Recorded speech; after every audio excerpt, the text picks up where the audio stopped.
In November 2022, the cryptocurrency world experienced a catastrophic implosion. FTX, one of the largest digital currency exchanges on the planet, collapsed in a matter of days, wiping out billions in customer funds. Customers around the world discovered they could no longer withdraw their money. Panic spread across social media as the exchange's founder, once celebrated as a genius, went silent. At the center of it all stood Sam Bankman-Fried, a 30-year-old billionaire who had built an empire on trust. That trust, investigators would allege, was built on a foundation of fraud. Samuel Bankman-Fried was born in 1992 to two Stanford Law School professors.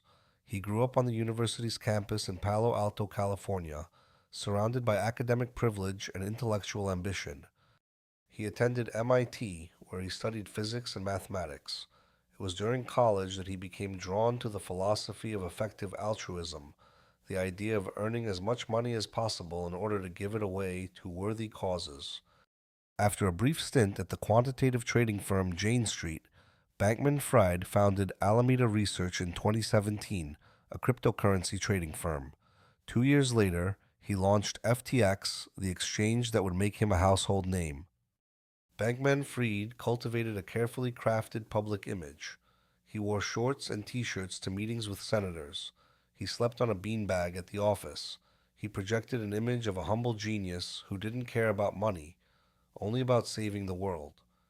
At its peak, FTX was valued at approximately $32 billion. Bankman-Fried appeared on magazine covers, testified before Congress, and courted politicians with tens of millions of dollars in campaign donations.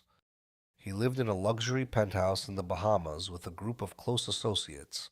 Behind the doors of that compound, prosecutors would later allege, the real decisions were being made, far from public view.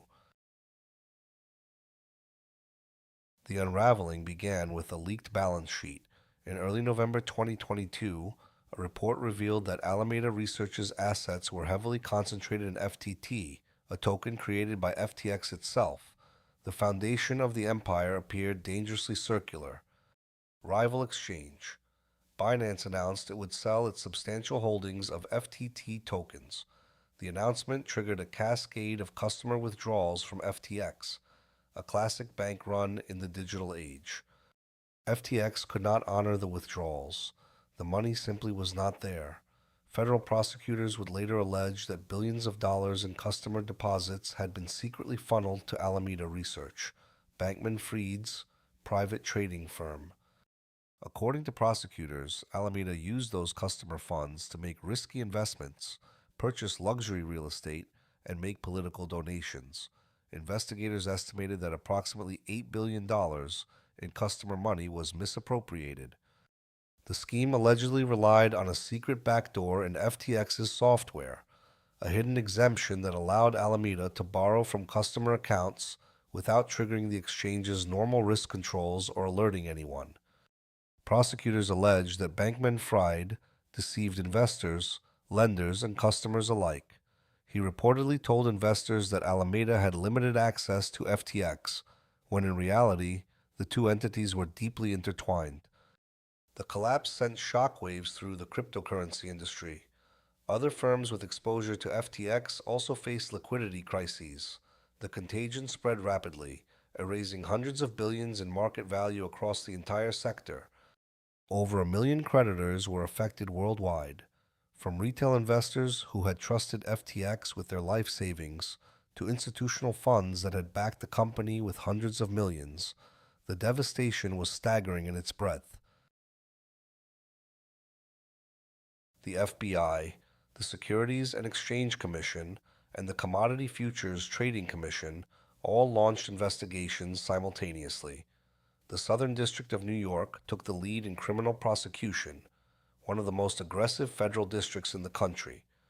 Key insiders began to cooperate. Caroline Ellison, the CEO of Alameda Research and Bankman-Fried's former romantic partner, pleaded guilty and agreed to testify against him. Her cooperation would prove devastating to the defense. Gary Wang, co-founder of FTX and the architect of its technology, also pleaded guilty and cooperated. He reportedly confirmed the existence of the secret software backdoor that gave Alameda special privileges on the exchange. Nishad Singh, FTX's head of engineering, became the third cooperating witness. All three insiders painted a consistent picture of a leader who knowingly directed the misuse of customer funds while publicly denying any wrongdoing. Investigators traced the flow of funds meticulously. They followed the money from customer deposits into Alameda's accounts, and from there into real estate purchases, venture capital investments, and political campaign contributions. Digital communications became critical evidence. Group chats and encrypted messages between Bankman-Fried and his inner circle allegedly showed discussions about using customer funds and the risks of discovery. Meanwhile, Bankman-Fried embarked on a remarkable media tour. In the weeks between the collapse and his arrest, he gave numerous interviews, posted on social media, and appeared at public events, a strategy that legal experts found baffling. On December 12, 2022, Bahamian authorities arrested Sam Bankman-Fried at his apartment complex in Nassau. The arrest came at the request of the United States government, just one day before he was scheduled to testify remotely before Congress. The federal indictment was sweeping. Bankman-Fried faced multiple counts including wire fraud, securities fraud, money laundering, and conspiracy. Prosecutors described it as one of the largest financial frauds in American history. After extradition to the United States, Bankman-Fried was released on bail, reportedly set at $250 million, one of the largest in history. He was confined to his parents' home in Palo Alto under electronic monitoring. While awaiting trial, Bankman-Fried's bail was revoked after prosecutors alleged he had attempted to tamper with witnesses, including sharing private diary entries of Caroline Ellison with a reporter. The judge ordered him to jail. Bankman-Fried maintained his innocence throughout. He consistently denied intentional fraud, claiming he had made mistakes in risk management but never deliberately stolen from customers.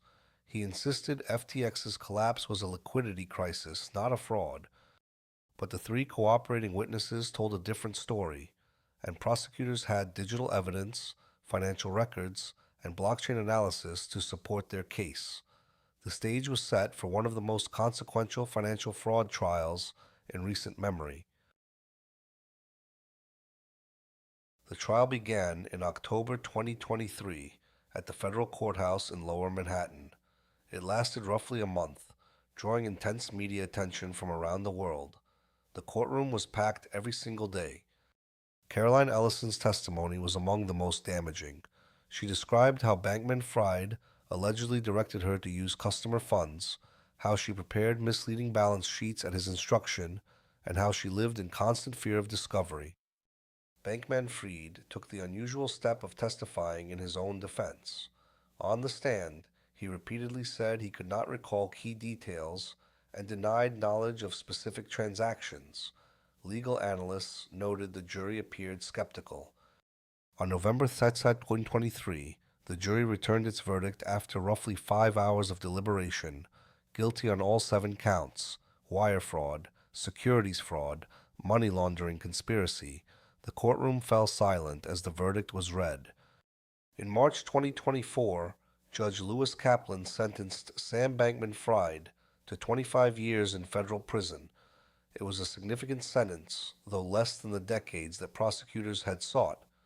The judge noted the defendant's lack of genuine remorse. Bankman-Fried's legal team filed an appeal challenging the conviction on multiple grounds. As of the sentencing, he remained in federal custody. The cooperating witnesses, Ellison, Wong, and Singh, each received significantly lighter sentences for their cooperation. The FTX collapse reshaped the cryptocurrency industry. Regulatory bodies around the world accelerated efforts to bring digital asset exchanges under stricter oversight. The era of unregulated crypto platforms was effectively over. FTX's bankruptcy proceedings, led by restructuring expert John Ray III, worked to recover funds for creditors. Ray, who had previously overseen the Enron bankruptcy, described FTX's financial controls as the worst he had ever seen in his career. The case raised profound questions about effective altruism and the dangers of ideology as cover. Bankman-Fried's charitable persona had convinced powerful people to trust him, venture capitalists, politicians, and ordinary investors alike. For the victims, the ordinary people who deposited their savings with FTX, the recovery process has been long and uncertain. Some have faced devastating financial consequences. Their trust in financial institutions may never fully recover. The FTX case stands as a cautionary tale about unchecked power, the seduction of genius mythology, and what happens when no one asks hard questions until it's too late. The billions are gone, the trust is broken, and the consequences will echo for years to come. Sam Bankman-Fried was once the youngest billionaire in cryptocurrency. He is now serving a 25-year federal sentence, a reminder that behind every empire built on trust, there must be something real. A new case drops every day. Subscribe so you never miss one.